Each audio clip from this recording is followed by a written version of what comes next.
नमस्कार विद्यार्थी मित्रांनो. तर माझ्या YouTube चॅनलमध्ये मी तुमचं सहर्ष स्वागत करीत आहे. तर तुमच्यासाठी एका अति महत्त्वपूर्ण विषयाकडे लक्ष केंद्रित करण्यासाठी हा व्हिडिओ मी तुमच्यासाठी घेऊन आलेलो आहे. आता थोड्या वेळापूर्वीच काय केलेलं आहे, की अन्न, नागरी पुरवठा आणि ग्राहक संरक्षण विभागाने काय केलं, की निकाल, पुरवठा निरीक्षक तसेच उच्चस्तरीय लिपिक गट क निकाल लावलेला आहे. तर हा जो निकाल आहे, तर या निकालामध्ये यांनी काय केलेलं आहे, की तुम्ही जर बघाल तर डायरेक्ट अंतिम यादी प्रकाशित केलेली आहे. या दोघांच्या अंतिम यादी तुम्हाला इथे दिसेल प्रकाशित केलेल्या आहेत. आता तुम्ही ही जर यादी पाहाल, तर या यादीमध्ये काय केलं, की त्यांनी डायरेक्ट जे विद्यार्थी सिलेक्शन आहे, आता ही एम-पी-एस-सीची ॲज इट इज कॉपी मारायचा प्रयत्न केलेला आहे. पण एम-पी-एस-सी काय करते ना, ते एकदा त्यांनी व्यवस्थित पाहायला पाहिजे होतं. आता इथं जर तुम्ही बघाल, तर एम-पी-एस-सी काय करते, की असंच व्हॅकन्सी कशी भरलेली आहे त्याची तुम्हाला माहिती देते. इथं 324 पदांकरिता जाहिरात होती. 321 पदं ही भरली गेलेली आहेत. ओके. तर ही त्यांनी काय केलं, की माहिती दिलेली आहे, चांगली माहिती आहे. त्याच्यानंतर एम-पी-एस-सी सारखंच काय केलं, की हे विद्यार्थी आहेत यांना काय केलं, की सिलेक्शन यादीमध्ये यांचा हे केलेलं आहे. आणि शेवटी एम-पी-एस-सी सारखाच यांनी काय केलं, की इथं कट ऑफ लावलेला आहे. इथं बघाल तुम्ही त्या कॅटेगरीनुसार कट ऑफ लावलेला आहे. चांगली गोष्ट आहे. त्याच्यानंतर इथं उच्चस्तरीय लिपिकचंही तेच केलेलं आहे त्यांनी. ही चांगली गोष्ट. आता आपला आक्षेप काय आहे? बघा, तुम्ही जर बघा ही जाहिरात आहे. जाहिरात आहे. जाहिरातीमध्ये जर तुम्ही जाल, जाहिरातीमध्ये जर खाली जाल,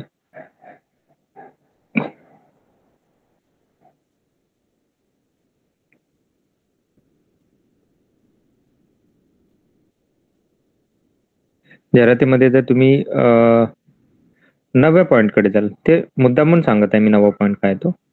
बघा, इथं 8व्या पॉइंटमध्ये निवड प्रक्रिया आहे. 9वा पॉइंट इथं काय आहे, की गुणवत्ता यादी प्रकाशित करणे. म्हणजे याचा अर्थ काय होतं, की निकाल ज्यावेळेस लावता, अंतिम निवड यादी ज्यावेळेस लावता, त्याच्या पहिले काय करायला, की सर्वसाधारण गुणवत्ता यादी लावणे गरजेचं आहे. म्हणजे जनरल मेरिट लिस्ट पहिल्यांदा लागेल आणि त्याच्यानंतरनं काय होईल, की अंतिम यादी, निवड यादी लावले तर हे दोन्ही गोष्टी संकेतस्थळावर म्हणजे वेबसाईटवरती प्रकाशित करण्यात येईल.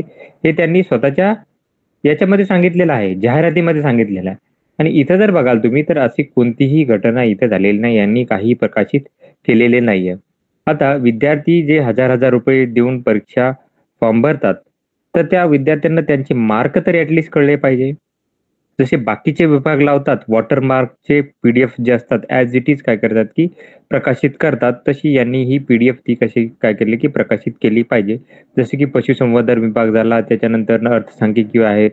ज्या यांच्या आय-पी यांनी घेतलेल्या आहेत, तुम्ही जिल्हा परिषदच्याच उघडून बघा. तर जिल्हा परिषदच्या जशा झाल्या, तशा काय केलं, की यांनी ॲज इट इज जी मार्कशीट होती ती टाकली पाहिजे आणि त्याच्यानंतर ह्या ज्या सिलेक्शन याद्या आहेत त्या टाकल्या पाहिजेत.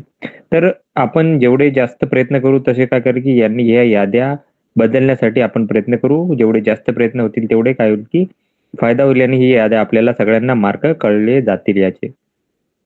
तर हा मुद्दा होता. तर अशाच महत्त्वपूर्ण अपडेटसाठी माझ्या चॅनलला सबस्क्राईब करा, व्हिडिओ लाईक करा आणि इन्फॉर्मेशन मित्रांसोबत शेअर